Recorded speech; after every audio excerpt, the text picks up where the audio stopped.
Երկրորդ Տիմոթեոս 4-րդ գլուխ 3-րդ համար, որովհետև ժամանակ պիտի գա, որ ողջամիտ վարդապետությանը պիտի չհամբերեն, ապա հաճելի բաներ լսելու մարմաջով իրենց ցանկությունների համեմատ վարդապետներ պիտի դիզեն իրենց եւ ճշմարտությունից ականջները պիտի դարձնեն եւ առասպելների հետևից պիտի մոլորվեն, բայց դու ամեն բանի մեջ արթուն կեցիր։ Քուրեր եղբայրներ, Աստծո ճշմարտությունը եւ երանեն մարդուն, ով որ մինչեւ վերջ կմնա Աստծո խոսքի մեջ եւ տեղ չի տա իր մարմնի ցանկությանը իրան հաճելի բաներ լսելու, չգիտեմ, ականջները տանի այնտեղ, որտեղ հաճելի բաներ կա։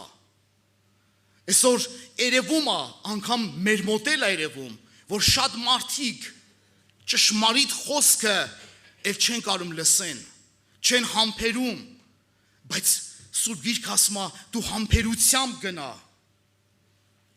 Ասում է համբերի, Պողոս առաքյալն ասում Տիմոթեոսին, դու համբերի, որտեղ այդ խոսքը քեզ պիտի տանի մինչև փրկություն։ Այդ խոսքը պիտի հասցնի քեզ մինչև փրկություն։ Եվ այդ խոսքը, այդ վարդապետությունը